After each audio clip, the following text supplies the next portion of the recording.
What's up, YouTube? Keep on rocking. Um, for all the dozen people or so that's going to watch this, going to do another review here on an underrated album. This one's not unknown because it's by Dio, and but it's one that a lot of fans don't like, and I always have disagreed with them because it's a classic Dio album in my opinion, top four. A lot of people have it as 8, 9, or 10 in their ranking. I can do a Dio ranking. I just don't know the damn order. It could be anything really. That's the same way with the Sabbath and Overkill. I want to do one of those too. But the album I'm talking about is Sacred Heart. I think this came out in '85. Yeah, 1985. And I think this is a great combination from Dio because, well, I grew up with the more of the traditional poppier commercial hair metal. Don't like using that term, but the commercial hard rock metal sound of the '80s. But I use it because there's so many damn forms of metal anymore. People's like, you like Slipknot or Korn? I'm like, fuck no. So I have to be specific, right? Well, this album is like a combination of '70s Dio Rainbow era, a more commercial Dio, and because you got the keyboards in here, not as much as a certain Dio album. I'll get to that in a second.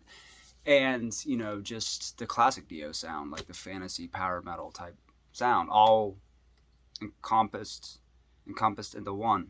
So let's start it off. Just going by track here.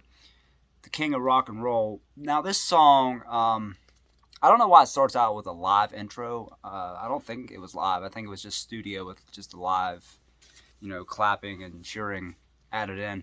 It sounds just like Long Live Rock and Roll, similar name to like the album from Rainbow he did. King of Rock and Roll. Dun, dun, dun, dun, dun, dun. Yeah, just perfect. It would fit on the 70s era Dio Rainbow. And then Sacred Heart, the best song of this album in my opinion. And this is basically Holy Diver redone. I mean, it starts out with the slow intro, not quite as long as Holy Diver. It has that low drop tuning sound, slow build up guitar. Dun, dun, dun, dun, dun, dun, dun, dun. Find the sacred heart. Dun, dun, dun, dun, dun, dun, dun. Same type of song structure, identically pretty much as Holy Diver. It's not quite as known as Holy Diver. I don't think it's quite as good as Holy Diver, but it's still right up there. And it's a great song, and it's just like I said, Holy Diver Jr. Another lie is just a typical tell him another lie. Dun, dun, dun, dun, dun, dun, dun, dun. It's like a typical fit with Long Live Rock and Roll type era Rainbow. It's more of a Rainbow type Dio song, straightforward hard rocker. Rock and Roll Children is the more popular side. A lot of people don't like. It was, I think, one of the 3 singles off this album. Rock and Roll Children, out all again, all alone again. Yeah, it has that dun dun dun dun dun dun dun dun dun dun dun dun. The keyboard. I mean, yeah, it's definitely a more commercial Dio sound.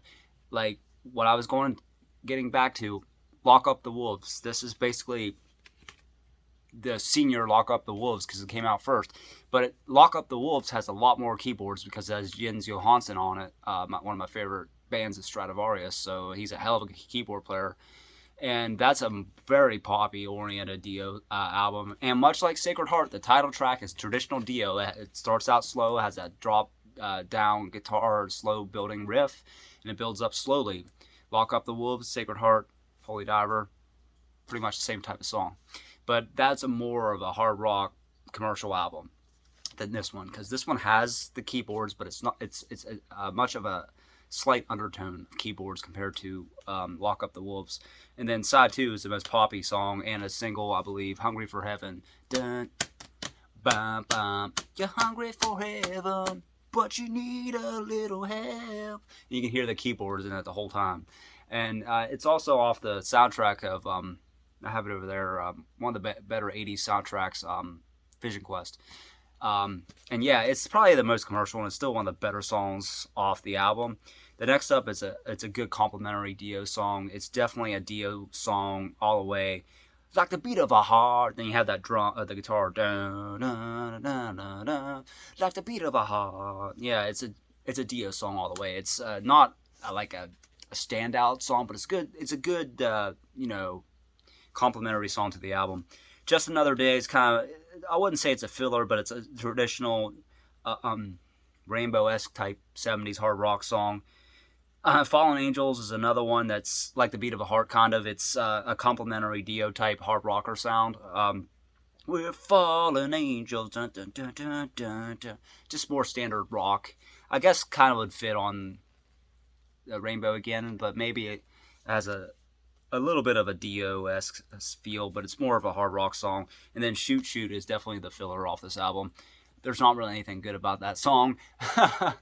But it's, I mean, I won't skip it or anything, but it's definitely, it's non-essential, and it's pretty poppy too.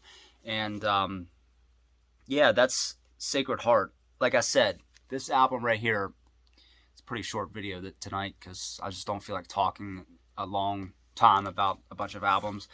But this album, I don't know, I would, if I ranked it, it'd probably be fourth or fifth, probably fourth of the Dio albums. But ranking the Dio albums is tough because there's so many of similar quality. Like, they're all good. There's not a bad one. I have one I like the least, which is probably nobody's least favorite.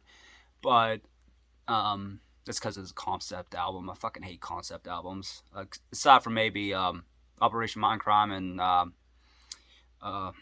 Welcome to My Nightmares, two come to mind, but it's just, I don't care about fucking stories. I just want a fucking good album. And a lot of times concept albums have this story you have to follow and all that shit, but that's beside the point. But anyway, like, every time I see this on people's countdowns and lists, it's always at the fucking bottom or close to it. But I think it's really good. I like the artwork too. And I think the Intermission album that Dio has, it's a live album with the dragon in the background. I think it was on this tour, and he would like slay it with the saber. It's pretty fucking sweet. And yeah, so that's the video today. I'll eventually get into a Dio ranking. I have all of them. I have the box set here up until, I think, Strange Highways.